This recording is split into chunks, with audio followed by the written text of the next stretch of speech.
మీరు చూస్తున్న నా వీడియో కనుక మీకు నచ్చినట్టయితే సబ్స్క్రైబ్ చేసుకోవడం మర్చిపోకండి. అలాగే ఆ పక్కన ఒక బెల్ ఐకాన్ ఉంటుంది కదా, దాన్ని ఒక్కసారి ప్రెస్ చేశారంటే నేను పెట్టే కొత్త వీడియోస్ అన్నీ కూడా మిస్ అవ్వకుండా మీకు వచ్చి చేరుతాయి. హలో ఫ్రెండ్స్, ఎలా ఉన్నారు? బాగున్నారా? ఈరోజు మన వీడియోలో కోకో పీట్ గురించి కొన్ని విషయాలు తెలుసుకుందాం.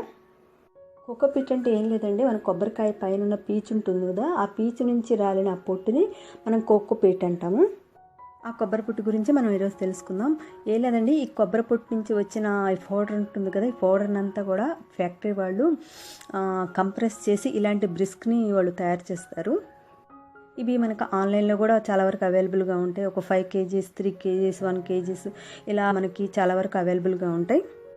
ఈ కోకో పీట్ ఒకసారి కనుక తడిచింది అనుకోండి, వాటర్ అంతా కూడా అబ్జర్వ్ చేసుకొని దాని రెట్టింపు అనేది ఎక్కువ అవుతుంది ఉన్నదానికంటే కూడా. ఈ కోకో పీట్ పౌడర్ని మనం సాయిల్లో కనుక మిక్స్ చేసి మన ప్లాంట్కి ఇచ్చామనుకోండి, ప్లాంట్ గ్రోత్ చాలా బాగుంటుంది.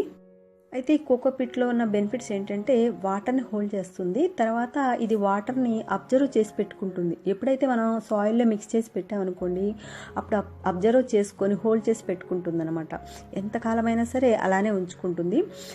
డ్రైనేజ్ ప్రాపర్ కూడా చాలా బాగుంటుంది.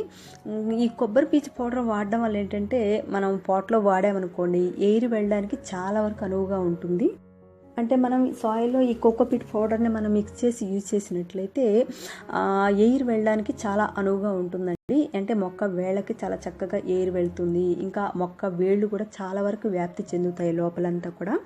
దానివల్ల ఏంటంటే న్యూట్రిషన్స్ అన్నీ కూడా మొక్క వేళ్ళు చాలా వరకు అబ్జర్వ్ చేసుకొని ప్లాంట్ గ్రోత్ అనేది చాలా బాగుంటుంది.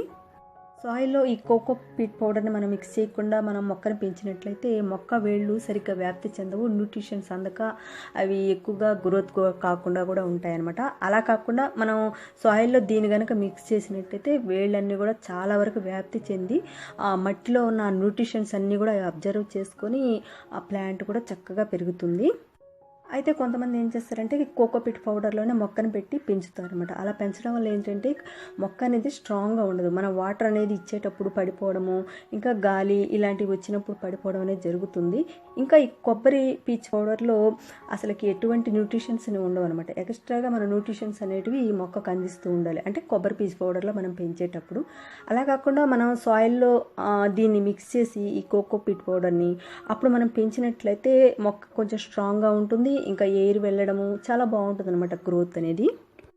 అంతేకాకుండా మన వాతావరణ పరిస్థితులను బట్టి వాటర్ని కూడా మనం చేంజ్ చేస్తూ ఉండాలి. అంటే సమ్మర్ సీజన్లో ఒక రకంగా వాటర్ అనేది పెట్టాలి మొక్కకి, అలాగే రెయినీ సీజన్లో, వింటర్ సీజన్లో ఒక రకంగా వాటర్ అనేది మొక్కకు పెడుతూ ఉండాలన్నమాట. అలా పెట్టనవసరం లేదు ఈ కోకో పీట్ పౌడర్ని యూజ్ చేసినట్లయితే, ఎందుకంటే ఇది అబ్జర్వ్ చేసుకొని ఎంత కావాలో అంత మొక్కకి ఇస్తూ ఉంటుంది.